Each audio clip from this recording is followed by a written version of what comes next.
बताइए जहां मुसलमान रहता है और वहां सुकून के साथ हो। आप अपना पड़ोसी मुल्क देख लीजिए, मस्जिदों में बमबारी हो रही है, एक दूसरे को मार रहा है और कत्ल कर रहा है। आपके अपने पड़ोसी मुल्क के अंदर मस्जिदें तक महफूज नहीं हैं। और किसी एक जगह पर भी आप देख लीजिए कि मुसलमान जहां रहता है उस मुसलमान को कहीं अमन, कहीं शांति, कहीं सुकून उसको नजर आ रहा है? मुझे बताइए। ईरान के हालात देखिए, मुसलमान कहीं सुकून के साथ है। सीरिया के हालात देखिए, मुसलमान कहीं सुकून के साथ है। लेबनान के हालात देखिए, कहीं मुसलमान सुकून के साथ है। इराक के हालात देखिए, मुसलमान कहीं सुकून के साथ है। फिलिस्तीन के हालात देखिए, मुसलमान कहीं सुकून के साथ है। उर्दून के हालात देखिए, मुसलमान कहीं सुकून के साथ है। मुझे दुनिया का कोई ऐसा चप्पा बताइए जहां मुसलमान रहता है और वहां सुकून के साथ हो। आप अपना पड़ोसी मुल्क देख लीजिए, मस्जिदों में बमबारी हो रही है, एक दूसरे को मार रहा है और कत्ल कर रहा है। आपके अपने पड़ोसी मुल्क के अंदर मस्जिदें तक महफूज नहीं हैं और वहां आत्मघाती हमले हो रहे हैं। ये कौन सा इस्लाम है और कौन सी इस्लाम की तालीम है? मेरे भाइयों, आप दुनिया के किसी चप्पे पे जाकर देख लो और बताओ, इतिहास, हिस्ट्री और आज की मौजूदा हालात को का जायजा लेकर मुझे बताओ कि मुसलमान कहां चैन और सुकून के साथ है। ज़ोरिबत अलैहिमुज़्ज़िल्लतु वल मस्कना, इतना जलील, इतना रुस्वा, इतना इंसल्टेड, इतना जलील और रुस्वा दुनिया के किसी दौर में नहीं हुआ था जितना आज के दौर में मुसलमान है। क्यों? उसकी वजह यह है कि आज उसके अंदर से ईमान निकल चुका है। वला तहिनु वला तहज़नु व अंतुमुल अलौना इन कुंतुम मोमिनीन। अल्लाह ने तो हुकूमत और सल्तनत देने का वादा, इज्जत और सरदारी देने का वादा उस शर्त पे किया था कि अगर तुम्हारे अंदर ईमान होगा तो हम तुम्हें इज्जत देंगे, हम तुम्हें बुलंदी देंगे, हम तुम्हें बाइज्जत बनाएंगे। मेरे प्यारे साथियों, आज हम जितना जलील हैं उसकी वजह यह है कि आज हमारे अंदर उतना ही कम ईमान कमजोर है। आज उतना ही ईमान कमजोर है आज हमारे अंदर। अभी कोई कह दे किसी का चेहरा देखकर, और मैंने ये दूसरों को तो छोड़ो, मैंने अपनों को देखा है। अपनों से मुराद समझ रहे हैं शेर शाह बिरादरी को, और भी खुल के कह दूं अहले हदीसों को। बस ऐसे ही, अरे बाप, तुम्हारा चेहरे पे देखो बहुत मायूस परेशान नजर आते हो। देखिए धूल में लाठी मार रहे हैं, हकीकत में हमें कुछ नहीं मालूम।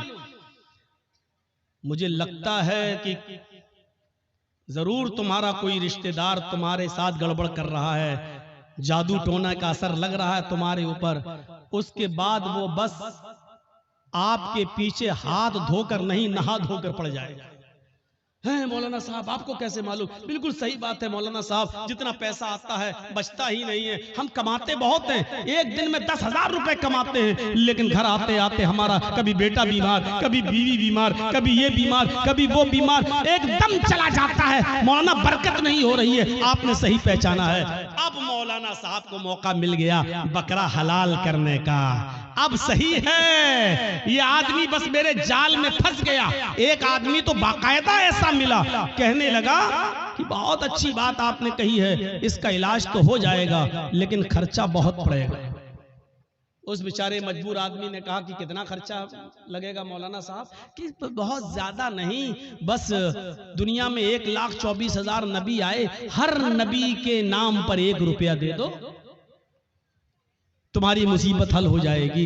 अब सोचो कि हर नबी के नाम पर 1 रुपया देगा तो 1,24,000, यानी मौलवी साहब की डिमांड ये है कि 1,24,000 रुपया हमको दे दो, तुम्हारी मुसीबत दूर हो जाएगी। और इसको कम आंकने का अंदाज देखो, हर नबी के नाम पर 1 रुपया। अरे एक नबी के नाम पर 1 ही रुपया तो मांग रहे हैं। इससे पूछो कि ईमान तो तेरा मोहम्मदुर रसूलुल्लाह पर है, इकरार है कि अल्लाह ने और भी नबी भेजे हैं, ईमान तो मोहम्मद रसूलुल्लाह पर है। और इस बात पर भी ईमान है कि अगर वो सारे के सारे नबी के दौर में, किसी भी पैगंबर के दौर में अगर मोहम्मद रसूलुल्लाह आ जाते तो उस नबी को भी मोहम्मद पर ईमान लाना पड़ता, उस रसूल को भी मोहम्मद रसूलुल्लाह पर ईमान लाना पड़ता। जब उस रसूल की रिसालत मोहम्मद रसूलुल्लाह के आ जाने के बाद कल आदम है, मनसूख है, तो फिर उसके नाम पर तू पैसा कैसे मांग सकता है? उसके नाम पर तू रुपया कैसे मांग सकता है, उसके नाम पर तू पैसा की डिमांड कैसे कर सकता है। ये कोई सवाल अगर कर देगा तो कह देंगे वहाबी हो तुम, हट तुम यहां से। ये इतनी अकल तो वहाबियों के पास होती, तुम्हारे पास कहां से आ गई।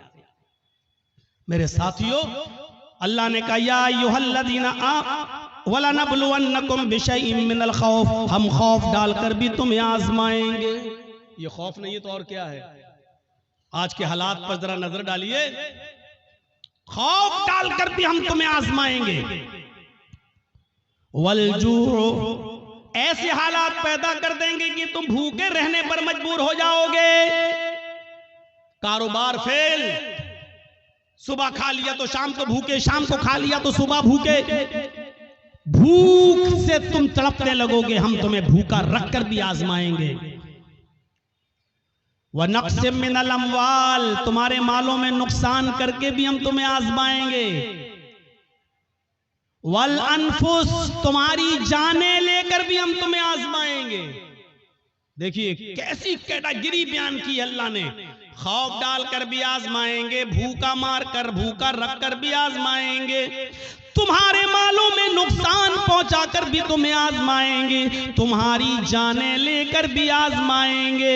वस्तमरात, तुम्हारे फल फ्रूट, खेतियां बाड़ियां, खेत और सब्जियां बर्बाद करके भी हम तुम्हें आजमाएंगे। यानी तुम्हारे खेतों में नुकसान करके जिसकी तुम पैदावार करते हो, मकई, चावल, धान, भुट्टा, जिन चीजों को तुम जमीन में उगाते हो, जमीन से पैदा करते हो, फल फ्रूट सब्जी की शक्ल में, अनाज की शक्ल में, हम इसको भी बर्बाद करके हम तुम्हें आजमाएंगे।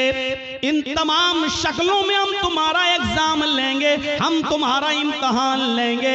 वबश्शिरिस साबिरीन, ऐ मोहम्मद सल्लल्लाहु अलैहि वसल्लम, मेरे जो बंदे इन तमाम चीजों में सब्र कर लें और अल्लाह के अलावा किसी और का दामन न थामें, अल्लाह के अलावा किसी और का दामन न पकड़ें।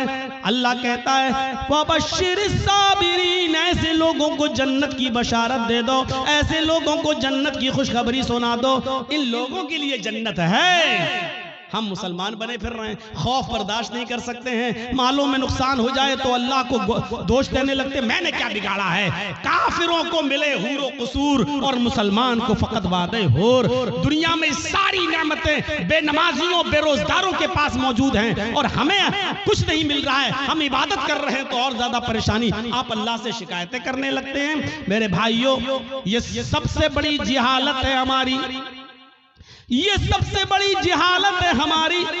हमें पक्का और सच्चा मुसलमान बनना है, हमें यह देखना है कि हम अल्लाह की इबादत के साथ साथ उसकी मखलूक का कितना हक अदा कर रहे हैं। अरे तुम तो इंसानों की बात करते हो और जर्जीस तुम तो पड़ोसियों की बात करते हो। इस्लाम तो ये कहता है कि किसी भी कबूतर को, किसी भी मुर्गी को, किसी भी जानवर को बांध कर उस पर निशाना न लगाओ। कितने लोग ऐसे हैं जो जानवरों पर निशाना लगाते हैं, कितने लोग ऐसे हैं मुस्तकबिल करीब के अंदर, माजी करीब के अंदर ऐसे बहुत से लोगों को तो मैंने अपनी आंखों से देखा है जो जानवरों को लड़ाया करते थे।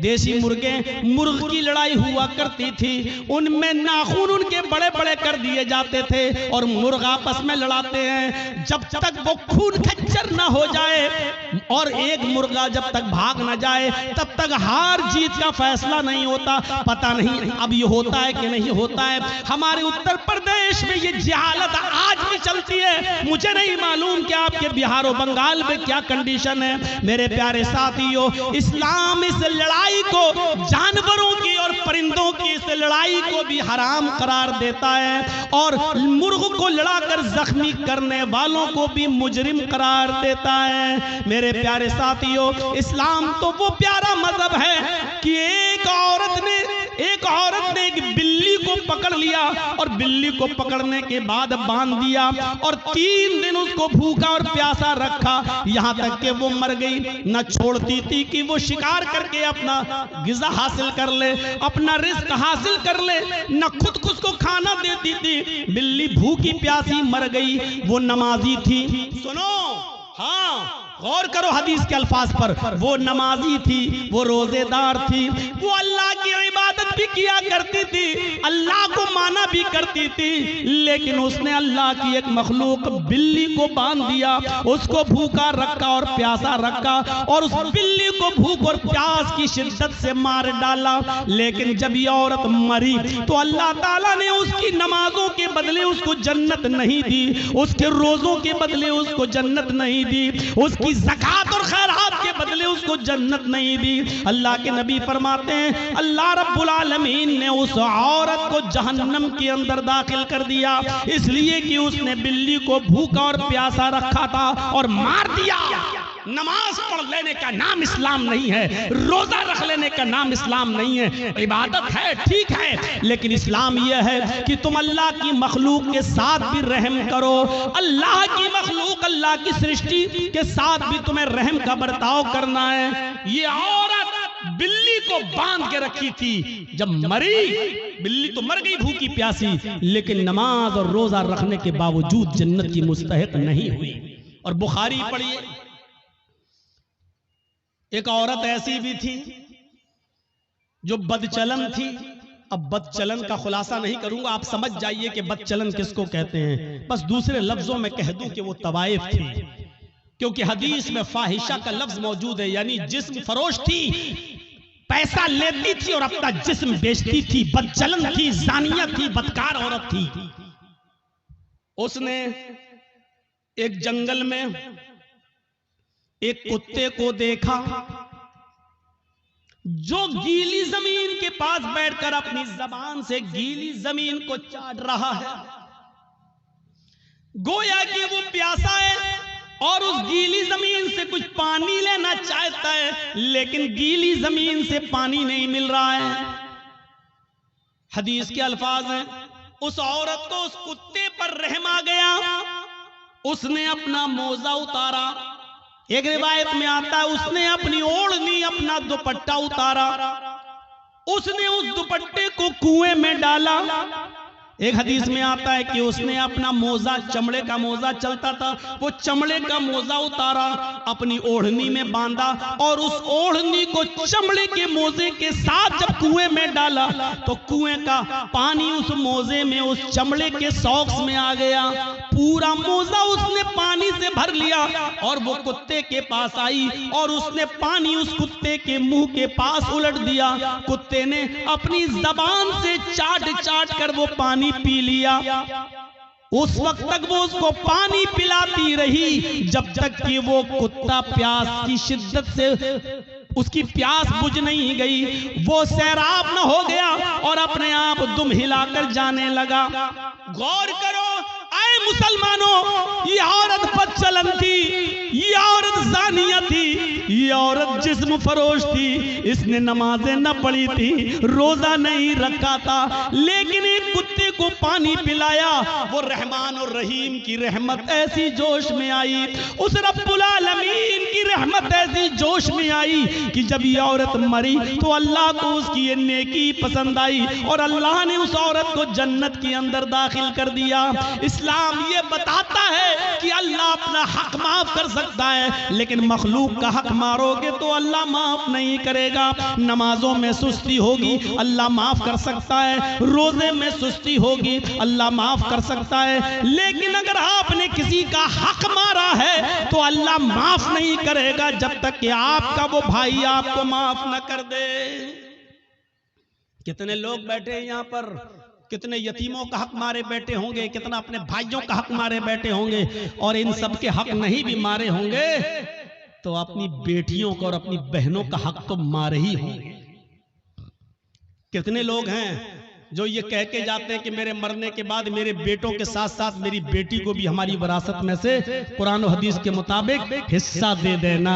और कितने ऐसे लोग हैं कि बाप के मरने के बाद अपने बाप की विरासत में बेटों के साथ साथ वो अपनी बहनों को भी हक देते हैं। और कितने ऐसे भाई हैं वो मुझे बताएं खड़े होकर कि जिन्होंने अपनी प्रॉपर्टी में से अपनी बहनों को भी हिस्सा दिया होगा। हाजी साहब हैं, नमाज पढ़ने जा रहे हैं, लंबी दाढ़ी है, तहज्जुद की नमाज पढ़ रहे हैं, मर गए लेकिन अपनी प्रॉपर्टी में से अपनी बहन को हक देकर नहीं गए। अरे बाप की प्रॉपर्टी में से भी हक है और भाई की प्रॉपर्टी में से भी बहन का हक है। बहन को अल्लाह ताला ने लड़की को हर तरीके से हक दिया है। बाप भी अपनी बेटी को देगा, भाई अपनी बहन को देगा, शौहर भी अपनी बीवी को देगा और बेटा है तो वो भी अपनी माँ को, बेटे की प्रॉपर्टी में से माँ को भी हक मिलेगा। एक औरत चारों तरफ से हकदार है, समझ रहे? जैसे मेरी एक बहन है, वो मेरे बाप की विरासत से भी हिस्सा पाएगी और जर्जीस को जो हिस्सा मिला है या जो हमने कमाया है और खरीदा है, प्रॉपर्टी बनाई है, जर्जीस की प्रॉपर्टी में से भी वो हकदार होगी। और वो जिस शौहर के साथ रहती है उस शौहर की प्रॉपर्टी में से भी उसको मिलेगा। और उसका जो बेटा है, बेटा अगर जमींदार है और जायदाद का मालिक है या किसी हिस्से का हकदार है तो उसमें से भी उसकी माँ यानी मेरी बहन उसमें से भी हिस्सा पाएगी। गौर करो, इस्लाम ने औरत को इतनी बुलंदियों से नवाजा है। ये मीडिया के लोग जो उछालते हैं और भागते फिरते हैं और कहते हैं कि इस्लाम ने जुल्म किया है, जुल्म किया है, जुल्म, ये जुल्म नहीं है। मुझे बताओ कि बाप की भी विरासत में से, बेटे की भी विरासत में से, भाई की भी विरासत में से और शौहर की भी विरासत में से ऐसा कौन सा मजहब है और ऐसा कौन सा संप्रदाय है जो अपने बहन, बेटी, बीवी को हक देता हो? मेरे भाइयों, ये इस्लाम है जिसने औरत को इतनी इज्जतों से नवाजा है। अगर माँ है तो कह दिया कि तेरे कदमों के नीचे तेरी औलाद के लिए जन्नत है। अगर बीवी है तो कह दिया जो तुम खाओ वो अपनी बीवी को खिलाओ, जो तुम पहनो वो अपनी बीवी को पहनाओ। खबरदार अपनी बीवी के गाल पर कभी थप्पड़ मत मारना। एक औरत को कैसी इज्जत दी जा रही है। अगर वो किसी की बीवी है तो कहा जा रहा है खबरदार उसके गाल पर कभी थप्पड़ मत मारना। गाल पर थप्पड़ मारने का मतलब ये नहीं है कि गाल पर ना मारो, पीठ पे खूब ठोको। मौलाना साहब तो कह रहे हैं गाल पे मत मारो, इसका मतलब गाल के अलावा जहां चाहो वहां मार सकते हो। गाल को बोलने का मतलब यह है कि सबसे ज्यादा नाजुक हिस्सा ये गाल होता है, यहां मारेंगे हो सकता है कि उसने अपने आप को बचाया और आंख में हाथ लग जाए, उंगली चली जाए और उसकी आंख फूट जाए। तो जब इतने नाजुक जगह पर मारने का हक नहीं दिया है तो औरत को मारने का मतलब यह ना गाल पर कि कहीं ना मारो। किसी कंडीशन में दिया है इजाजत, हम उस तरफ अभी नहीं जाना चाहते हैं। परमिशन दी है किसी कंडीशन में, लेकिन उसमें भी इतने एहतियात के साथ कि तुम हल्की फुल्की मार सकते हो, वो भी तब जब आपकी बीवी आपके मना करने के बावजूद और पंचायत का फैसला मानने के बावजूद भी आपके अलावा किसी दूसरे मर्द को अपने बिस्तर पे बुलाती है और उसके साथ रंग रलियां मनाती है और समझाने के बावजूद भी नहीं मानती है। तो अब एक आखिरी रास्ता यह है कि उसको हल्की फुल्की मार सकते हो, लेकिन उस वक्त भी गाल पर नहीं और इतनी भी नहीं कि पीठ पर लकड़ी और डंडों के निशान बन जाएं, इतना भी नहीं। और जब आपकी इस मार से भी वो रास्ते पे ना आए तब आप तलाक के बारे में सोचें और उसमें भी मोहलत दी कि डायरेक्ट 3 तलाक मत दो, तलाक तलाक तलाक, डायरेक्ट उसको बंदूक की 3 गोली उसके ऊपर मत धमक दो कि बेचारी की जान ही चली जाए। उस कंडीशन में भी बताया कि उसको 1 तलाक दो जब वो हालत तोहर में हो, पाकी की हालत में हो, और फिर सोचने और समझने का मौका दो। और फिर जब वो दूसरा महीना आए और फिर वो दूसरे महीने तक नहीं मानती है, फिर भी हरकतें कर रही है, और दूसरे महीने में जब वो हालत तोहर में हैज से पाक हो जाए तब आप उसको दूसरी तलाक दे सकते हो। ताकि ये बहुत लंबा एक अरसा हो, यानी इतना मौका दिया है कि एक कमजोर दिल की औरत डर जाएगी नहीं। इतना अब तो आखिरी रह गई है, तीसरे महीने में जहां तीसरी तलाक दी हम हमेशा के लिए हराम हो जाएंगे, मेरे बच्चों का क्या होगा, ये सोचने और समझने का पूरा मौका दिया है। इससे पहले अगर वो मान जाती है तो आप भी मान जाओ और उसको अपनी बीवी की शक्ल में कबूल कर लो, स्वीकार कर लो। मेरे भाइयों, बहुत संजीदा मजहब है इस्लाम। इस्लाम के अंदर पूरे के पूरे दाखिल होने का मतलब ही यह है कि उसने जिन कामों के करने का हुक्म दिया उन कामों को करो और जिन कामों से रोकने का हुक्म दिया उनसे रुक जाओ। यही है इस्लाम। हजरत मुआज इब्न जबल फरमाते हैं कि अल्लाह के नबी सल्लल्लाहु अलैहि वसल्लम ने मुझे 10 बातों की नसीहत फरमाई। मुझे 10 बातों की वसीयत फरमाई। मुस्नद अहमद के अल्फाज हैं। इस हदीस को इमाम अहमद ने अपनी मुस्नद के अंदर नकल किया है और अल्लामा अलबानी रहमतुल्लाह अलैह ने इसको हसन करार दिया है। फरमाया अल्लाह के नबी सल्लल्लाहु अलैहि वसल्लम फरमाते हैं, हजरत मुआज़ इब्न जबल फरमाते हैं कि औसानी रसूलुल्लाह सल्लल्लाहु अलैहि वसल्लम बिअशरी कलिमात, कि अल्लाह के नबी सल्लल्लाहु अलैहि वसल्लम ने मुझे 10 कलिमात की 10 बातों की वसीयत फरमाई। ऐ मुआज़, ये 10 काम तुम कर लो, ये 10 काम तुम्हें हर हाल में करना है। मेरे भाइयों, मैं तशरीह करता हुआ चलूंगा, लेकिन शायद मैं 10 तक न पहुंच पाऊं, इसलिए कोशिश करूंगा कि कम से कम 5 चीजें तो आपको बता ही दूं। अल्लाह के नबी सल्लल्लाहु अलैहि वसल्लम ने 10 चीजों की वसीयत फरमाई और 10 चीजों में पहला नाम ये लिया, ऐ मुआज़ ला तुशरिक बिल्लाहि शैअन इन कुतिलता हुर्रिकता।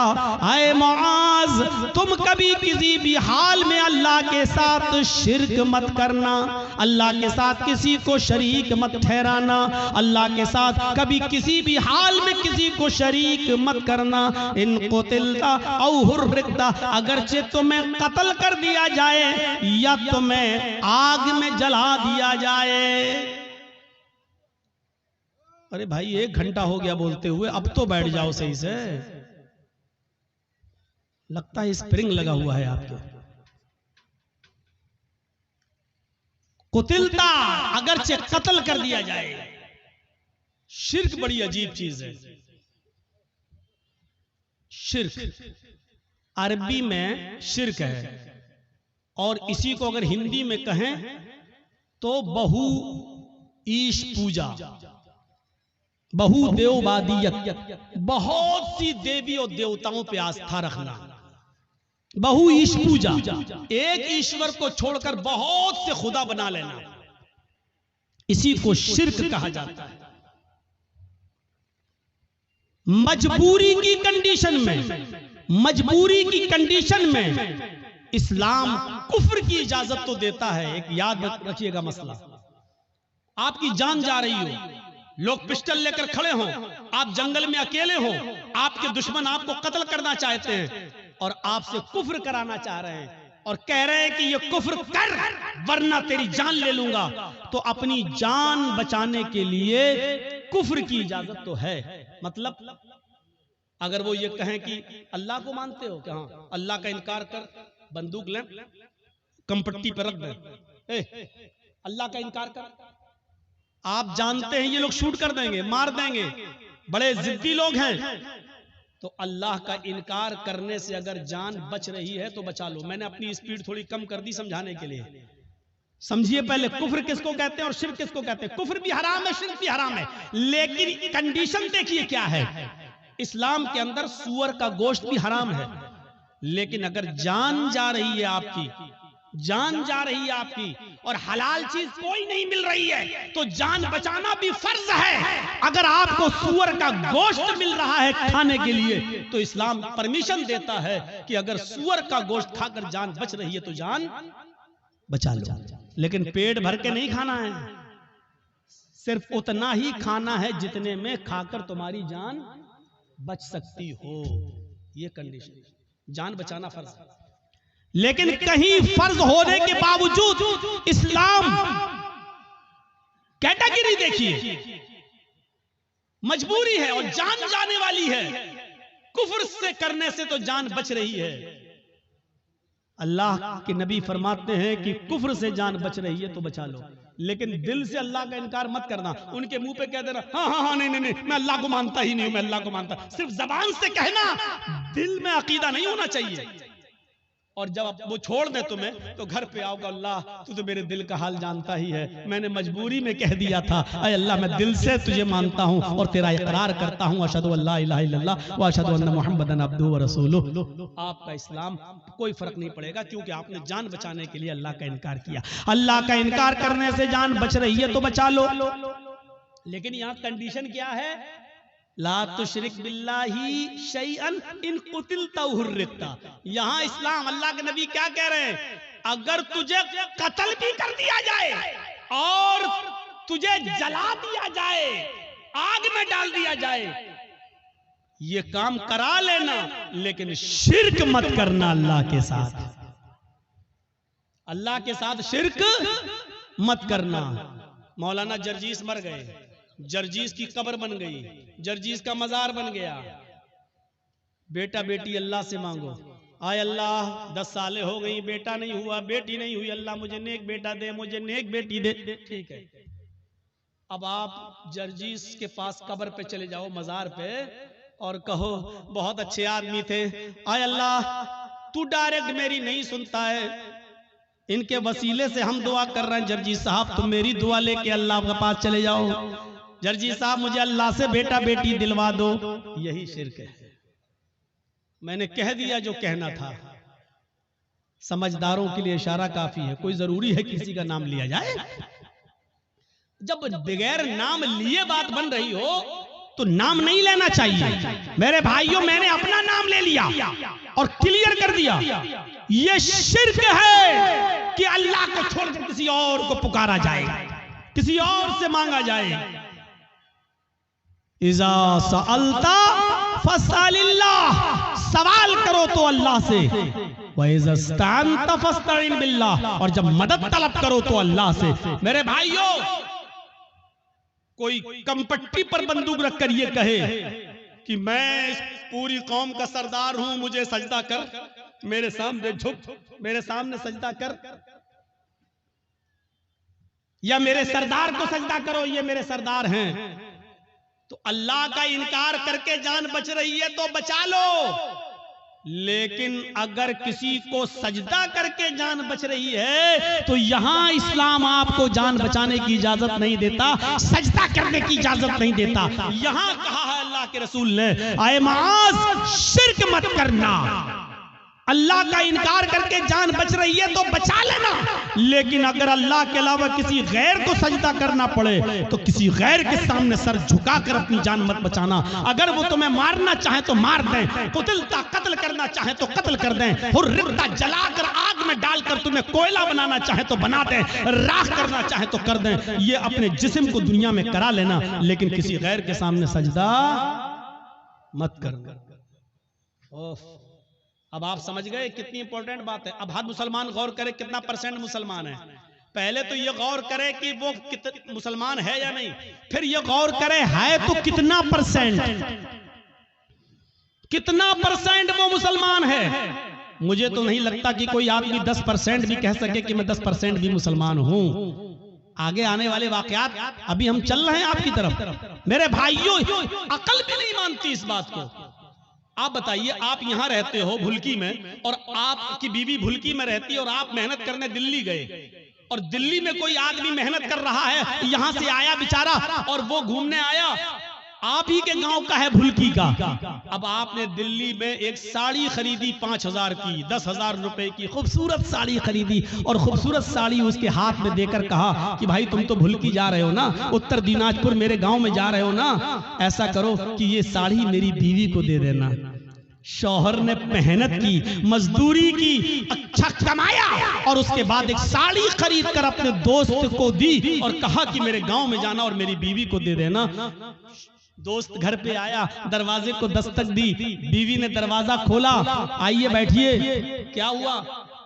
आपके हस्बैंड ने आपके लिए साड़ी भेजी है। उसने साड़ी दी, ओह इतनी खूबसूरत साड़ी, आइए आइए बैठिए, चाय पी के जाइए। उसने दरवाजे खोले। अब हकीकत क्या है? उस औरत को तारीफ किसकी करना चाहिए, शौहर की या साड़ी देने वाले की? आपकी अकल भी कहेगी यार जिसने साड़ी भेजी है उसकी तारीफ, कितने अच्छे हैं मेरे शौहर, देखो इतनी दूर से भी मुझसे कितना प्यार करते हैं और मुझे कितना मानते हैं, मेरा ख्याल रखते हैं, साड़ी भेजी। अब वो औरत बजाय शौहर के तारीफ करने के अपने दिल के सारे दरवाजे इस साड़ी लाने वाले के लिए खोल दे। एक्सक्यूज मी, आइए चाय पी लीजिए, आप कितने अच्छे हैं, आप हमारे लिए साड़ी लेके आए हैं, चलिए कहीं डेट पे चलते हैं, चलिए कहीं घूमने चलते हैं। उसी की तारीफ के पुल बांधने लगे। और शौहर को अगर पता चल जाए दिल्ली में बैठे हुए आज के इस कंप्यूटराइज्ड दौर के अंदर कि कमबख्त साड़ी मैंने भेजी और बेगैरत दिल दे बैठी साड़ी देने वाले को, वहीं से मोबाइल करेगा, फोन की घंटी बजेगी, बीवी उठाएगी, कुछ सुनेगा नहीं, कहेगा तलाक तलाक तलाक। कम बखत, साड़ी मैं भेजू तारीफ दूसरे की कर रही है, साड़ी मैं भेजू घूम रही दूसरे के साथ। अल्लाह ने नबियों को भेजा, रसूलों को भेजा, पीरों को, वलियों को भेजा कि जाओ तुम मेरे दीन का प्रचार करो और इस्लाम की और तौहीद की दावत को बुलंद करो। बजाय इसके कि हम अल्लाह की हमदो सना बयान करें, उसी को मुश्किल कुशा माने, उसी को हाजत रवा समझें, अब हम अल्लाह को छोड़कर कहें कि तुम्हारे दर पे आया हूं, झोला झोली भर के जाऊंगा वरना मर के जाऊंगा। तो मेरे भाइयों, इससे बड़ी बेगैरती की बात क्या हो सकती है? जैसे एक शौहर अपनी बीवी की बेगैरती बर्दाश्त नहीं कर सकता, ऐसे ही अल्लाह भी इस बेगैरती को बर्दाश्त नहीं कर सकता कि बंदा मुझे छोड़कर मेरे ही हम ही तुम्हारे जैसे बंदों से मांगे। अरे तुमको खाने की जरूरत पड़ती है, उनको भी पड़ती है, तुम पीते हो वो भी पीते हैं, तुमको बुखार आता है उनको भी आता है, तुम्हें सर में दर्द होता है उनको भी सर में दर्द होता है, तुमको पेशाब पायखाने की जरूरत होती है उनको भी होती है। वो खुद हमारी रोजी रोटी के मोहताज हैं, वो खुद हमारे मदद के मोहताज हैं, वो तुम्हारी मदद क्या करेंगे? मेरे प्यारे साथियों, इस चीज को समझ लीजिए तो इस्लाम के अंदर पूरे के पूरे आप दाखिल हो जाएंगे। तो पहली चीज यहीं पर स्टॉप। ला तुशरिक बिल्लाहि शैअन इन कुतिलता औ हुर्रिकता। पहली चीज, काट दिया जाए, टुकड़े टुकड़े कर दिया जाए या जला दिया जाए, अपने आप को जला लेना, कटवा लेना, लेकिन गैरुल्लाह को सजदा न करना, शिरक मत करना। पहली चीज। दूसरी चीज, आइए नौजवानों, तुम्हारे लिए बेहतरीन चीज, वला तउक़न्न वालिदैक व इन अमराका अन तख़रुज मिन अहलिका व मालिक। कभी किसी भी हाल में अपने पेरेंट्स की, अपने माँ बाप की नाफरमानी मत करना, उनके साथ बुरा सलूक मत करना, उनका दिल कभी मत दुखाना। आगे वाले जुमले मेरे भाइयों हमारी आंखें खोल देंगे। व इन अमराका अन तख़रुज मिन अहलिका व मालिक। अगर जे तुम्हें तुम्हारे वालिदैन, तुम्हें तुम्हारे माँ और बाप दोनों तुम्हारे घर से, अपने घर से नहीं, वो तो घर है ही, तुमने मेहनत करके जो घर कमाया है और बनाई है बिल्डिंग, और तुमने जो शादी की है, अगर वो तुम्हें हुक्म दें कि तुम अपने घर से निकल जाओ, तो अपने बाप का हुक्म मानते हुए तुम्हें अपना घर छोड़ना पड़ेगा। वो अगर वो कहें कि तुम अपने अहल वयाल, बीवी बच्चों को भी छोड़ दो और भागो यहाँ से, तो तुम्हें अपने माँ बाप की बात मानकर अपने बीवी बच्चों को भी छोड़ना पड़ेगा। ये एक अलग मसला है कि अगर बाप गलती पर हो और बेटे की गलती ना हो। मैं अभी इस तरफ नहीं जाना चाह रहा हूं, मैं सिर्फ ये बताना चाहता हूं कि माँ बाप का मकाम कितना बड़ा है और वालिदैन की अहमियत कितनी बड़ी है। अल्लाह के नबी कह रहे हैं, घर तुम्हारा, तुमने मेहनत करके कमाया बनाया, ठीक, लेकिन अगर तुम्हारे बाप कहे जर्जीस जाओ यहां से, हटो, जर्जीस को अपनी कमाई वाला घर छोड़ना पड़ेगा, बाप का हुक्म मानते हैं। ये तुम्हारी बीवी बड़ी नाफरमान है, अल्लाह की नाशुक्री है, छोड़ो इसको, चलो, हमें छोड़ना पड़ेगा। और इसकी एक मिसाल मैं आपको देना चाहता हूं, जरा सुनिएगा।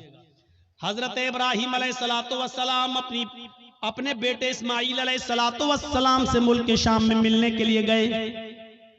दरवाजे को दस्तक दी, उनकी बीवी ने दरवाजा खोला। जरा सुनिएगा, बड़ा दिलचस्प वाकया है, मैंने आहिस्ता स्पीड कम कर दी है ताकि आपको समझाऊं। इब्राहिम अलैहिस्सलाम अपने बेटे से मिलने गए, दरवाजे को दस्तक दी, बहू ने, बेटे की बीवी ने दरवाजा खोला, और जैसे ही दरवाजा खोला तो क्या देखिए, सामने एक बूढ़ा आदमी खड़ा है। कहा अस्सलाम वालेकुम। का वालेकुम अस्सलाम। कहा मुझे इस्माईल से मिलना है। बीवी को नहीं मालूम कि ये मेरे ससुर हैं, लेकिन ससुर को मालूम है कि ये मेरे बेटे इस्माईल का घर है और ये उसकी बीवी है, लेकिन बता नहीं रहे कि मैं तुम्हारा ससुर हूं। कहा कि बेटी मुझे तुम्हारे हस्बैंड से मिलना है, मुझे तुम्हारे शौहर से मिलना है। कहा कि वो तो जंगल में शिकार करने गए हैं, घर में खाने पीने को कुछ नहीं था, इसलिए वो जंगल में चले गए, शिकार करके लाएंगे, शाम को गोश्त आएगा तब हांडी पकेगी। अच्छा, ऐसे हालात हैं तुम्हारे घर के? का बहुत बुरे हालात हैं। गौर करना जुमले पर। हाँ, बहुत बुरे हालात हैं। बेटी तुम्हारे घर की गुजर बसर कैसी चल रही है? तो जवाब दिया, बहुत बुरी, भूखमरी की नौबत है। सुबह खाने को मिल जाता है तो शाम को भूखे सोते हैं, और शाम को अगर खा लेते हैं तो सुबह भूखे उठते हैं और शाम तक कुछ नहीं मिलता। बहुत बुरी कंडीशन है मेरे घर की। इब्राहिम अलैहिस्सलाम जाने लगे, कहने लगे बेटी जब तुम्हारे हस्बैंड घर पे आ जाएं, अब सुनो, जब तुम्हारे हस्बैंड घर पे आ जाएं तो उनसे कहना कि एक ओल्ड मैन आया था, एक बूढ़ा आदमी तशरीफ लाया था, उसने तुम्हें सलाम कहा है और कहा है कि अपने घर की चौखट बदल दो, तुम्हारे घर की चौखट ठीक नहीं है। चौखट समझते हैं ना, वो घर का मेन गेट का जो दरवाजा होता है, चौखट जिसमें आदमी अंदर घुसता है घर के दरवाजे से, वो चौखट। अपने हस्बैंड से कहना कि तुम्हारे घर की चौखट अच्छी नहीं है, ठीक नहीं है, इसको बदल दो। ये कहकर इब्राहिम अलैहिस्सलाम चले गए और उनकी बीवी घर की चौखट देख रही है। ये बुढ़ा सटिया गया क्या? ये बुढ़े को पागल है क्या? कितनी अच्छी चौखट है, मजबूत चौखट है, गर्मियों में हवा आती है, सर्दियों में धूप आती है, और कह रहा है कि तेरी चौखट खराब है। ये बुढ़ा सटिया गया। शाम को जब इस्माइल अलैहिस्सलाम घर पे आए, और नौजवानों सुनो, अपने माँ बाप को खून के आंसू रुलाने वालों, अपनी माँ को रुलाने वालों, अपने बाप को सताने वालों, सुनो। इब्राहिम अलैहिस्सलाम का बेटा इस्माइल जब घर पे आया गोश्त लेकर, बीवी बनाने लगी, और बनाते बनाते कहने लगी इस्माइल आज एक बुढ़ा आदमी आया था। इस्माइल अलैहिस्सलाम ने कहा अच्छा, कोई जरूरत रही होगी बेचारे को? कहा नहीं, उसने तुम्हें सलाम कहा है, समझ गए कि सलाम अगर कहा है तो वो मेरा बाप है। कहने अच्छा, ऐसी ऐसी शक्ल थी? कि जी। बूढ़ा आदमी आया था? जी। सलाम कहा मुझे? जी। कहा अच्छा, और क्या कहा? कहा उसने मुझसे कि अब जब तुम्हारे शौहर घर पे आ जाएं, हस्बैंड घर पे आ जाएं, तो उनसे कहना कि तुम्हारे घर की चौखट ठीक नहीं है, उसको बदल दो। बुढ़ा सटिया गया था। इस्माइल अलैहिस्सलाम ने कहा अच्छा, उसने कुछ पूछा था तुमसे? कहाँ पूछा था कि घर में गुजर बसर कैसी चल रही है, तो मैंने कह दिया कि अच्छी नहीं चल रही। जो सच्चाई थी बता दी, सुबह खा लो तो शाम को नहीं मिलता, शाम को खा लो तो सुबह नहीं मिलता। उन्होंने कहा बस यही तुम्हारा जुमला सुनकर, यही वर्ड सुनकर उन्होंने कहा कि अपने घर की चौखट बदल लो। क्या मतलब? कहा मेरी बीवी, उन्होंने जब ये देखा कि तुमने अल्लाह का शुक्र अदा नहीं किया, जब पूछा कि घर की गुजर बसर कैसी चल रही, तो तुम्हें कहना चाहिए था कि अल्हम्दुलिल्लाह, अल्लाह ने मुझे जिस हाल में रखा है अल्लाह का शुक्र है, बस जिंदा हूँ, और अल्लाह मुझे जिस हाल में भी रखे मैं हमेशा उसके दिए हुए रिस्क पर खुश हूँ। वो जिस हाल में भी मुझे रखता है मैं उसकी दिए हुए रिस्क पर मैं राजी हूँ और खुश हूँ। तुम्हें ये जुमले कहना चाहिए था, लेकिन तुमने अल्लाह की नाफरमानी कर दी। तुमने ये कह दिया कि मुझे अच्छी जिंदगी नहीं मिल रही है, मैं बड़ी तंगदस्ती में अपनी जिंदगी गुजार रही हूँ। मेरे बाप ने सोच लिया कि तुम अल्लाह की नाफरमान बंदी हो। आए मेरी बीवी, उन्होंने घर की इस चौखट को बदलने के लिए नहीं कहा है, जो घर की चौखट है, ये दरवाजे के ऊपर जो चौखट है, इसको बदलने के लिए नहीं कहा है, उन्होंने चौखट बदलने के लिए कहा है। इसका मतलब ये है कि उन्होंने अपनी बीवी बदलने की, उन्होंने मेरी बीवी बदलने की बात कही है। उन्होंने इशारा किया है ऐसी अल्लाह की नाफरमान बीवी को अपने घर में तुम मत रखो। क्यों ऐसी औरत को अपने घर में रख रहे हो जो अल्लाह की नाशुक्रगुजार बंदी है? लिहाजा तुम अल्लाह की शुक्रगुजार बंदी से निकाह करो, नाशुक्र औरत को तलाक दे दो। आए मेरी बीवी, मैं अपने बाप का हुक्म मानकर तुम्हें तलाक देता हूं, क्योंकि मैं अपने बाप की नाफरमानी नहीं कर सकता। तुम मेरी ज़ौजियत से बेदखल हो रही हो, मैं तुम्हें छोड़ रहा हूं, मैं तुम्हें तलाक दे रहा हूं। उस जमाने में तलाक का जो प्रोसीजर था, उस हिसाब से उन्होंने तलाक देकर अपनी बीवी को जुदा कर दिया, अपने बाप की बात मानते हुए। आज के जमाने में कोई लड़का अपने बाप की बात मानेगा? अरे बाप की बात तो छोड़ो, शादी के 2-4 महीने के बाद वो ऐसा बीवी का गुलाम होता है कि फिर अपनी अम्मा से कहता है चुप चुप चुप, तू नहीं समझेगी। कोई बात हो रही है, कहता है तू नहीं, तू बीच में क्यों बोलती है, तू नहीं समझेगी। उसको कह रहा है कि तू नहीं समझेगी, उस माँ से जो बचपन में तेरे रोने से समझ जाती थी कि तू दूध के लिए रो रहा है या तेरे कांधे में या पेट में दर्द है, जो बचपन में तेरी चीख और तेरे रोने की आवाज से पहचान लेती थी कि तुझे भूख लगी है या तेरे जिस्म के किस हिस्से में दर्द है। तो उस डॉक्टर से, अल्लाह की कसम, माँ से बड़ा कोई डॉक्टर दुनिया में पैदा नहीं हुआ। कितनी भी बड़ी वो MBBS और MS और MD की डिग्री ले ले, माँ से बड़ा कोई डॉक्टर नहीं है, क्योंकि माँ पहचानती है कि बेटा ये रो रहा है तो उसके रोने में भूख छिपी है या कहीं दर्द छिपा है। मेरे भाइयों, उस माँ से कहते हो तुम, उस माँ से कहते हो कि तू नहीं समझेगी, जो बचपन में तेरे रोने की आवाज से समझ जाया करती थी। जब तू बोलना नहीं जानता था तो जानती थी कि तू क्या चाहता है, तू तेरा इरादा क्या है, तेरे पेट में दर्द है या तेरे जिस्म में दर्द है या तेरे सिर में दर्द है, वो उस वक्त तुझे समझती थी। और आज तू इतना बड़ा हो गया है, आज इतना अक्लमंद हो गया है, आज तेरी पोजीशन इतनी ऊंची हो गई है कि तू अपनी माँ से इतनी जुर्रत और इतनी हिम्मत कि अपनी माँ से कहता है तू नहीं समझेगी। ओफो, हजरत इब्राहिम अलैहिस्सलाम ने दूसरी शादी कर ली, फिर 1-2 साल के बाद फिर अचानक घर में आए इब्राहिम, इस्माइल फिर शिकार खेलने के लिए गए थे। दरवाजे को दस्तक दी, वो दूसरी बीवी निकली, दरवाजा खोला, कहिए चाचा कैसे आना हुआ? कहा मुझे तुम्हारे हस्बैंड से मिलना है। कि वो तो नहीं है, जंगल में गए शिकार करने के लिए। अच्छा, तुम कैसे रह रही हो?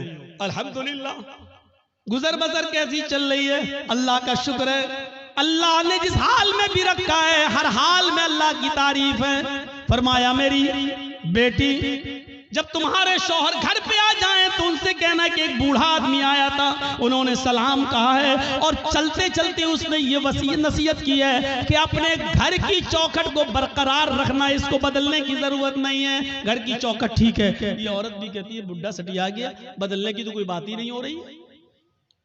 इस्माइल अलैहिस्सलाम जब घर पे आए तो बीवी ने पूरी बात बताई। इस्माइल अलैहिस्सलाम खुश होकर कहने लगे मेरी बीवी वो मेरे बाप थे और घर की चौखट तुम हो। उन्होंने कहा बरकरार रखना, इसका मतलब ये कि अपनी बीवी को अच्छी तरीके से रखना, ये अल्लाह की बड़ी नेक और फरमाबरदार बंदी है। बाप की तमन्ना ये होती थी कि हमें जो है मेरे बेटे को अच्छी बहू बीवी मिले, मुझे अच्छी बहू मिले। और जहां बेटों के हक हैं बाप के ऊपर, वहां हक एक ये भी है कि वो अच्छी और दीनदार लड़की से शादी कराए।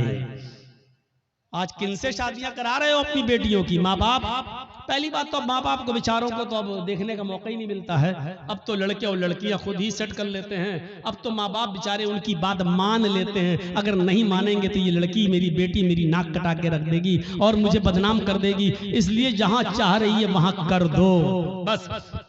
अब तो ये है। तो मेरे भाइयों हम गौर करें, जहां थोड़ी बहुत इंसानियत बाकी है, थोड़ा बहुत दीन बाकी है, जहां की औलाद आज भी शादी के मामलात अपने माँ बाप के ऊपर छोड़ देते हैं, वो जरा गौर करें उनके माँ बाप की अपने बच्चों की शादियां किस जगह करा रहे हैं। हजरत उमर फारूक के पास एक शख्स आया, अपने बेटे की शिकायत करने लगा कि मेरी औलाद ऐसी, मेरा बेटा ऐसा, मेरा कहना नहीं मानता। हजरत उमर फारूक ने उसके बेटे को बुलाया और बाप के सामने इतना डांटा कि तुम्हें शर्म नहीं आती? अपने बाप को सताते हो, अपने बाप की नाफरमानी करते हो, अपने बाप को रुलाते हो, तुम्हें शर्म आनी चाहिए।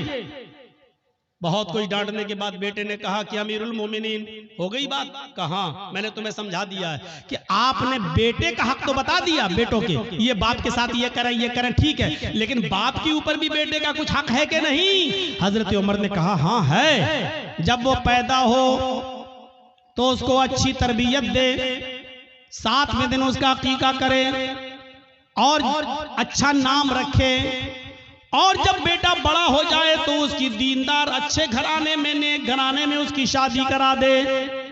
ये है बाप का हक औलाद पर। तो उस बच्चे ने कहा, लड़के ने, अमीरुल मोमिनीन मेरे बाप से पूछो इसने इन तीनों कामों में से कौन सा काम मेरे साथ किया है? जब मैं पैदा हुआ 7वें दिन का था तो मेरा अकीका नहीं किया। नाम मेरा रखा तो जानते हो इसने नाम मेरा क्या रखा?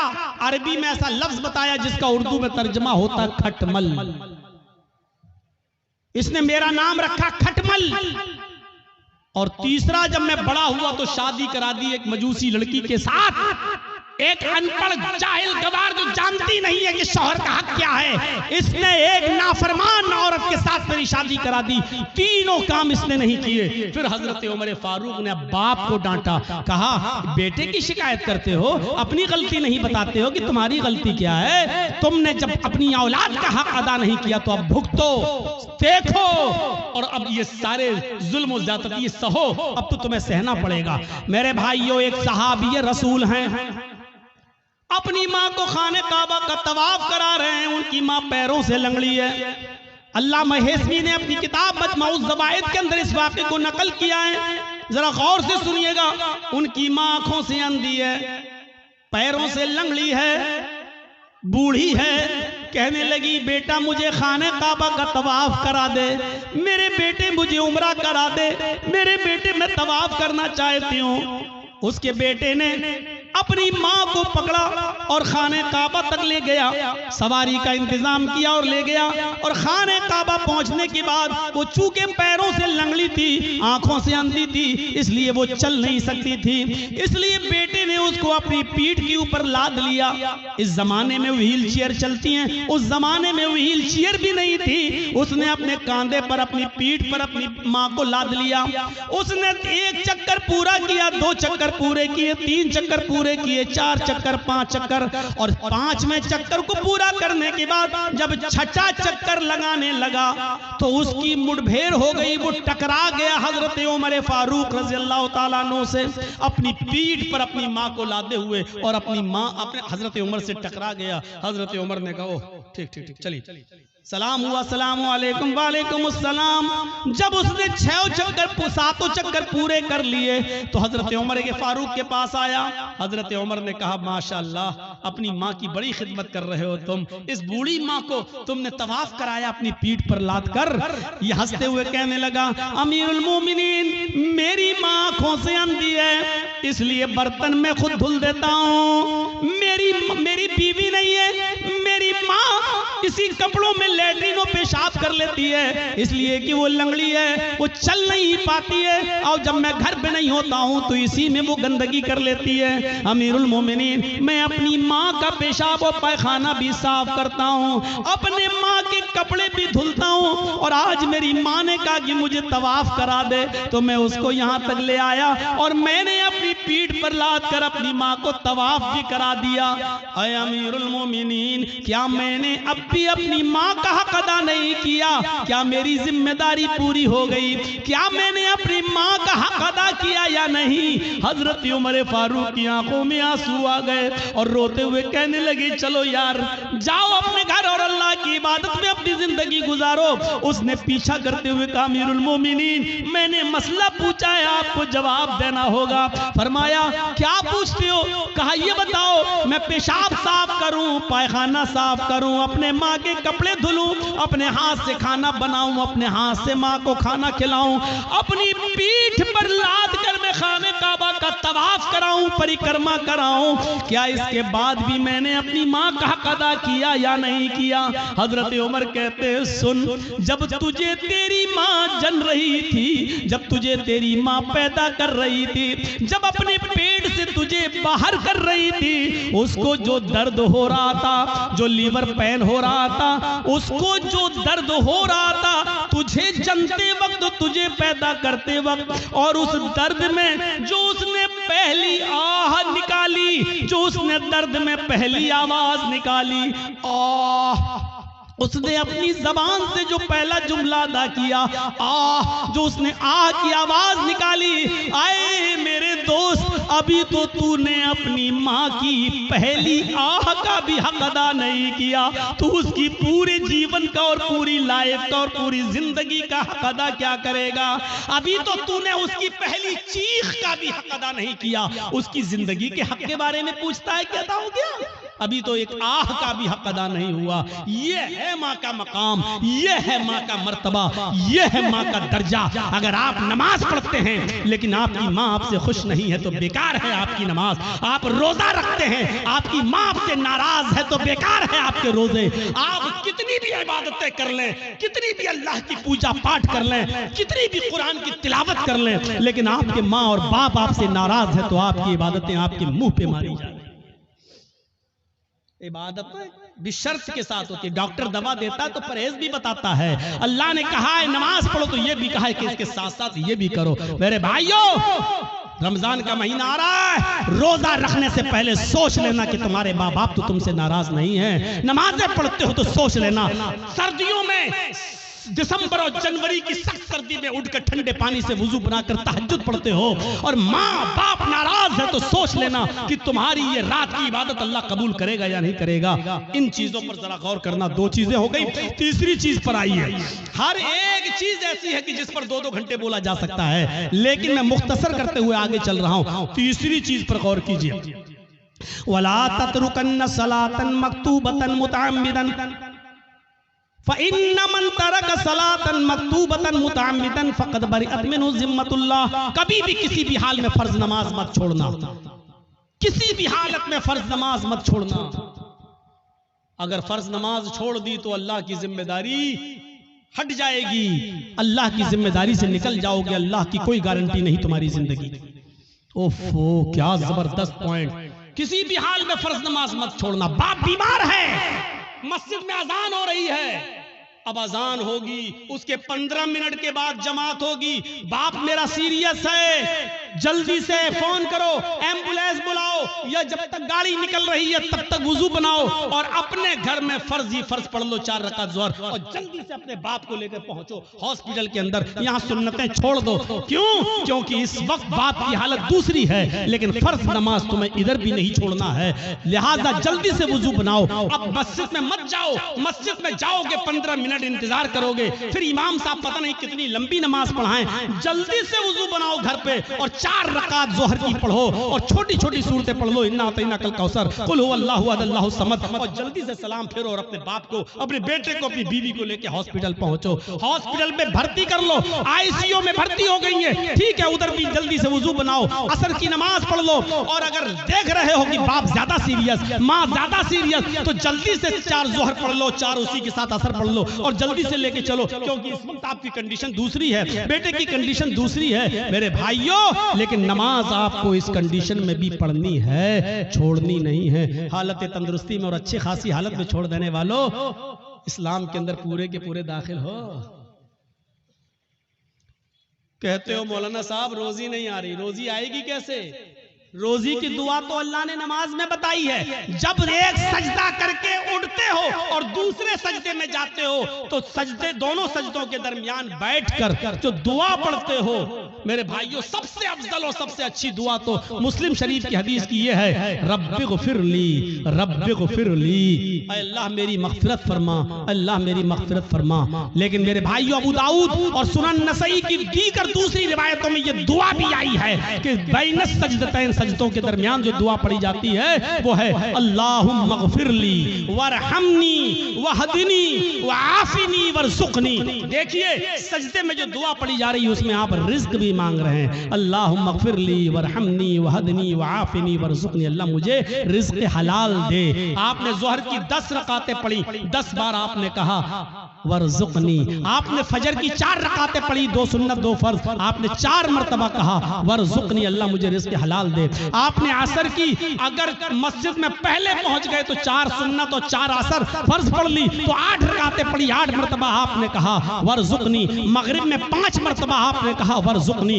इशाम में कम से कम 7 रकातें हैं, 4 फर्ज 2 सुन्नत और 1 वित्र, आपने 7 मरतबा कहा वरज़ुक़नी। गौर करो, जो इतनी बार अल्लाह से रिज़्क़ मांगेगा, रोजी मांगेगा, अल्लाह उसको मायूस करेगा, अल्लाह उसको निराश करेगा, अल्लाह उसको नाउम्मीद लौटाएगा? नहीं। तो आपको रिज़्क़ हलाल मांगने की दुआ अल्लाह ने बताई है और वो है नमाज। नमाज ही नहीं पढ़ोगे, अल्लाह से मांगोगे ही नहीं, तो अल्लाह क्यों देने लगा तुम्हें?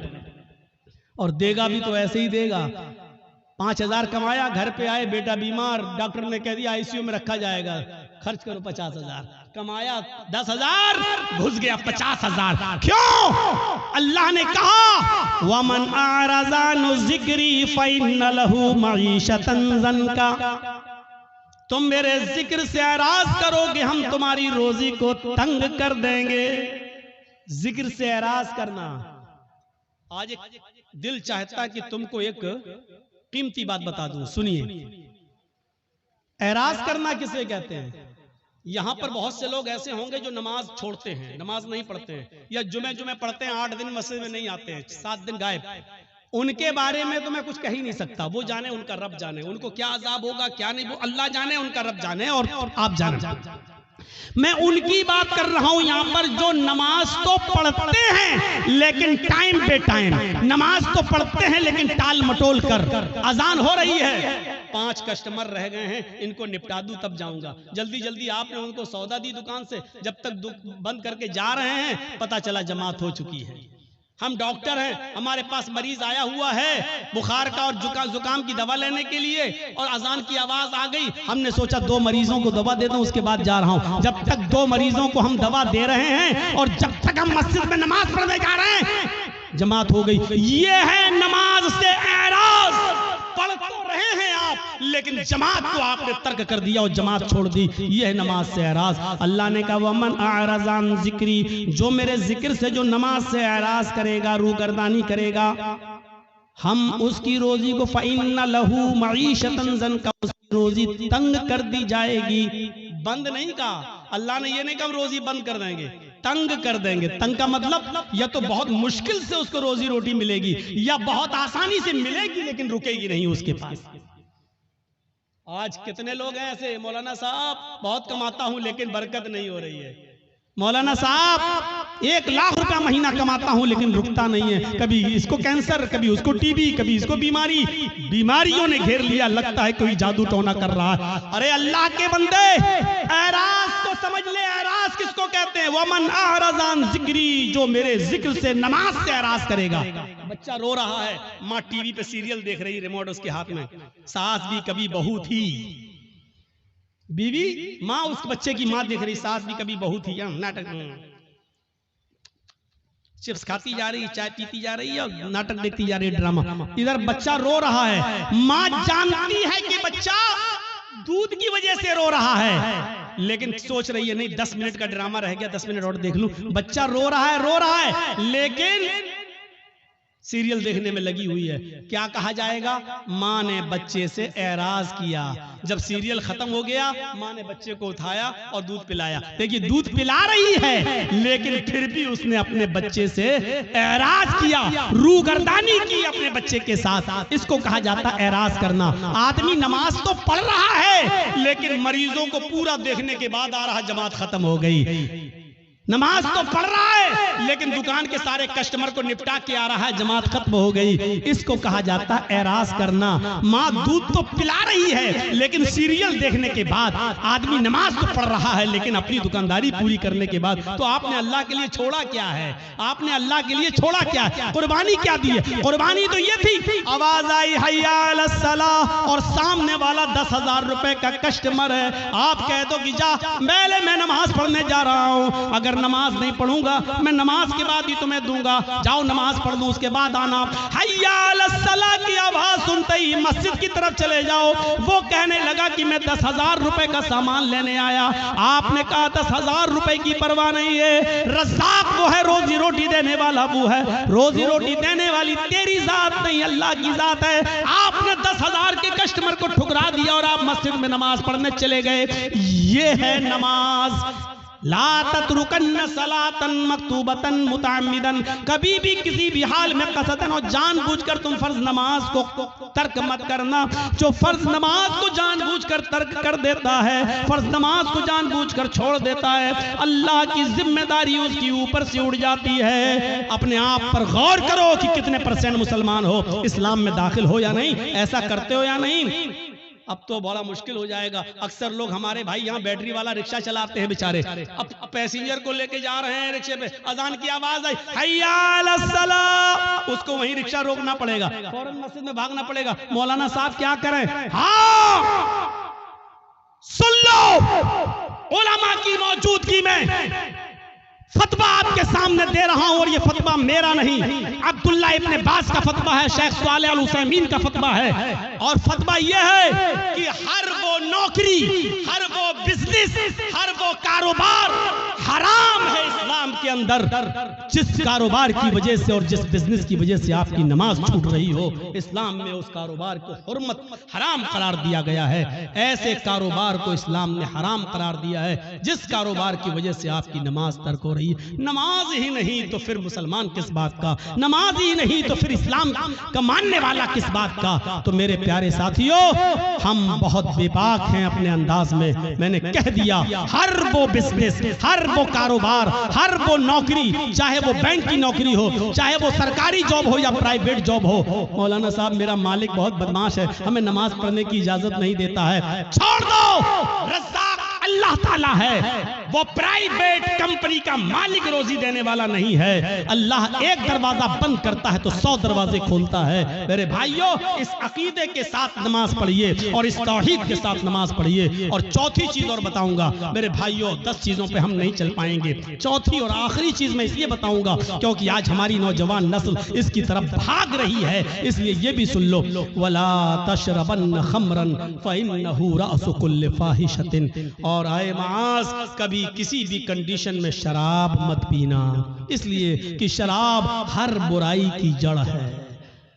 शराब मत पीना वैसी हराम हो गई, लेकिन शराब का नुकसान क्या बताया? फ़इन्नहु रासु कुल्लि फ़ाहिशतिन, हर बीमारी, हर बुराई की जड़ है। यानी आप शराब पिएंगे तो कोई भी गुनाह कर सकते हैं। शराब पी के आदमी घर में आया, माँ ने डांटते हुए कहा, अच्छा तू शराब पी के आया कमीने, बेगैरत, शराब पी के आया, हट हट, तेरी माँ का, तेरी अपनी माँ को ही माँ बहन की गाली दे रहा है, अपनी बहन को ही गाली दे रहा है, अपनी बेटी को गाली दे रहा है। इससे बड़ा कमीना और इससे बड़ा रजील इंसान कौन हो सकता है जो शराब के नशे में आकर अपनी माँ को गाली दे, अपने ही बाप को गाली दे, अपनी बहन को और अपनी बेटी को गाली दे, अपने भाई को गाली दे। इससे बड़ा कमीना इंसान और कौन हो सकता है? मैंने खुद दिल्ली के अंदर देखा है, नाली में पड़ा, 20 सड़क पे पड़ा, पुलिस वाले लाठी मार के हटा रहे, अरे यहाँ मंत्री की गाड़ी जाने वाली, कमीना, हट हट हट हट। तो हंसते हुए कहता, कौन मंत्री? ओधी मोदी सब मेरे बाप के नौकर हैं। शराब के नशे में पुलिस वाले कहे, कमीने ये तो हमारी ड्यूटी नौकरी हटवाएगा, हट हट हट, उसको डंडे मार रहे। तो कौन गुजर रहा का? मंत्री आ रहे हैं, हट यहाँ से। तो कौन मंत्री? मोदी मोदी सब मेरे बाप के नौकर।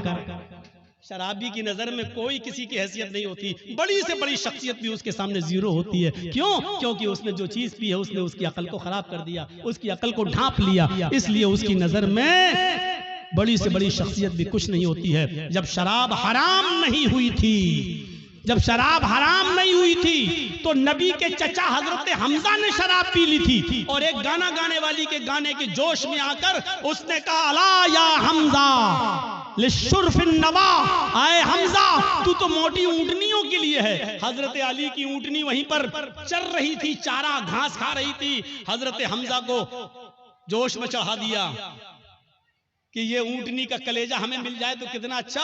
और गाने वाली थी और हमजा शराब के नशे में थे, उठाई तलवार, खंजर ऊंटनी का पेट चाक किया और कलेजा निकाल के लाए, उसको दे दिया, ले। हजरत अली आए, कहा ये तुमने क्या किया? मेरी ऊंटनी। अरे जा हट यहाँ से। शराब के नशे में हजरत अली को भगा दिया। हजरत अली ने अल्लाह के नबी से शिकायत की, अल्लाह के रसूल उनके साथ आए, और जब आए कहा, चचा ये क्या कर दिया तुमने? अली की ऊंटनी को खंजर मार के मार डाला, उसका कलेजा निकाल लिया। हजरत हमजा शराब के नशे में थे, बुखारी की रिवायत, हजरत हमजा शराब के नशे में अल्लाह के रसूल से कह रहे, चल हट, तू तो मेरे बाप का नौकर है, तू तो मेरे बाप का गुलाम है। मेरे भाइयों, शराब के नशे में जब एक शख्स मोहम्मद रसूलुल्लाह को ऐसा कह सकता है तो इसका मतलब यह है कि शराब छोटे और बड़े की तमीज को भुला देती है। शराब इंसान के अंदर से इज्जत, रिस्पेक्ट और अदब को खींच लेती है। इसलिए नौजवानों, शराब जैसी मनहूस चीज को अपने मुआशरे से दूर रखिए, अपने समाज से दूर रखिए। आपको मालूम एक सुनन नसई का वाक़या सुनाकर अपनी बात को खत्म कर दूंगा। मेरे भाइयों जरा सुनिएगा सुनन नसई की रिवायत। एक औरत बेवा थी उस जमाने में, पुराने जमाने की बात। हजरत उस्मान इस हदीस के रावी हैं, फरमाते हैं कि एक औरत का शौहर मर गया। औरत बड़ी खूबसूरत थी, उसकी नौकरानी को, लौंडी को उसकी बदजनी के बारे में मालूम था। वो नौजवान लड़कों को तलाश करती रहती थी और अपना इरादा जाहिर करके उनसे गलत काम करवाती थी। एक दिन नौकरानी ने बताया कि एक नौजवान है, बड़ा नेक है, नमाजी है, बहुत बड़ी इबादत गुजार है, बहुत शरीफ है, लेकिन बड़ा खूबसूरत है। कहा कि उसको बुला कर लाओ। नेक आदमी, बहुत नेक इबादत गुजार आदमी। इसकी नौकरानी ने कहा कि मेरी मालिकन तुमको बुला रही हैं, तुमसे कुछ कपड़ा खरीदना चाहती है, क्योंकि वो कपड़ा बेचा करते थे, अपने सर पर गठरी लाद कर कपड़ा बेचते थे। तो उन्होंने सोचा चलो कपड़ा खरीदेगी, हम दे देंगे। वो उसके साथ चले गए। नौकरानी उनको लेकर दरवाजा खोलती है, अंदर जाती है, दरवाजा बंद हो जाता है, दूसरे दरवाजे के अंदर ले जाती है। जैसे ही अंदर घुसते हैं दरवाजा बंद हो जाता है। ये हजरत कह रहे हैं साहब कहाँ लेके जा रही हो? कहा कि बस एक दरवाजा और है। वो और अंदर ले गई, दरवाजा बंद, सामने वही बेवा औरत बैठी हुई जिसका शौहर मर चुका है। उसने अपनी नौकरानी को इशारा करके कहा कि तुम जाओ, और उनसे कहने लगी कपड़ा दिखाओ। और जैसी कपड़ा दिखाया, कहा ये कपड़ा, ये कपड़ा। वो करीब आती गई और आते आते कहने लगी उदनु मिन्नी, मेरे करीब आइए और मेरे साथ हम बिस्तरी कीजिए, मेरे साथ गलत काम कीजिए। इन्होंने कहा अरे हटो, तौबा, अस्तगफिरुल्लाह। ये भागने लगे। उन्होंने कहा भागने का कोई रास्ता नहीं, चारों तरफ से दरवाजे बंद हो चुके हैं। कहा कि तुम डरो, अल्लाह के अजाब से डराया, लेकिन उस औरत के ऊपर कोई फर्क नहीं पड़ा। उसने कहा कि तुम मेरे साथ ये काम कर रहे हो या नहीं कर रहे हो?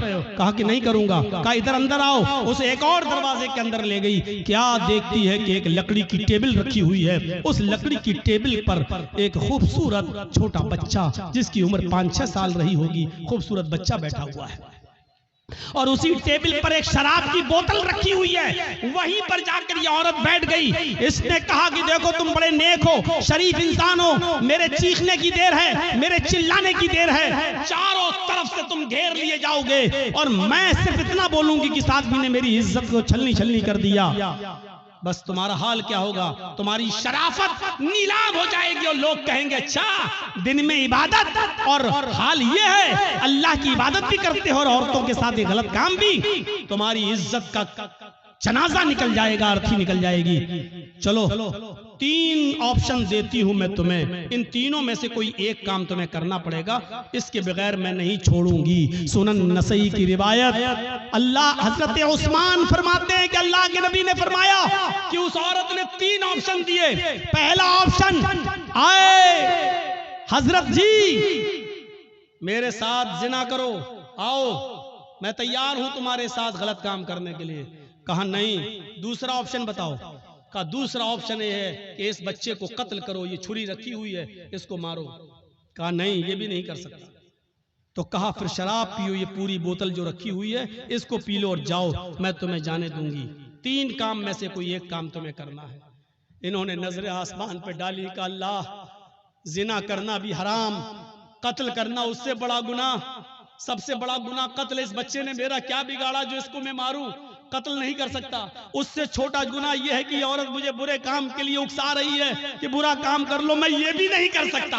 अरे अल्लाह, मैं कत्ल भी नहीं कर सकता, ये भी नहीं कर सकता कि इसके साथ मुंह काला करूं। इन दोनों से शराब पीना तो छोटा गुनाह है, चलो यही पी लेता हूं, क्योंकि बचने का कोई रास्ता नहीं है और जान बचाना भी जरूरी है, तो चलो हराम चीज पी लेता हूं। ये जिना तो नहीं है, ये कम से कम कत्ल तो नहीं है, किसी को बेकसूर तो नहीं मार रहा हूं और इसकी इज्जत से खिलवाड़ तो नहीं कर रहा हूं। ऐ अल्लाह मेरे जुर्म को माफ कर देना। उसने ये कहकर शराब की बोतल उठाई और पूरी की पूरी बोतल वो शराब की पी जाता है। उस औरत ने कहा रुको, अभी चले जाना। थोड़ी देर रोका, शराब ने अपना रंग दिखाना शुरू कर दिया और जब शराब पीने के बाद इसकी अक्ल खत्म हो गई और चली गई और ये नशे में धुत हो गया, तो इसके हाथ में छुरी दी, कहा इस बच्चे को कत्ल करो। उसने शराब के नशे में आकर उस बच्चे को कत्ल भी कर डाला, उस बच्चे को मार भी डाला। फिर उस औरत ने हाथ पकड़ के उसको अपने ऊपर सवार किया, अपने कपड़े भी उतारे और उसके भी कपड़े उतारे और शराब के नशे में इस आदमी ने उस औरत के साथ जिना भी कर लिया। उसके साथ जो काम नहीं करना था वो कर लिया। मेरे भाइयों, फिर वहां से ये बचा और आया, मायूस रहा पूरी जिंदगी। मैं कहना ये चाह रहा था आपसे कि मेरे भाइयों कि कहां तो एक गुनाह करवाया जा रहा था,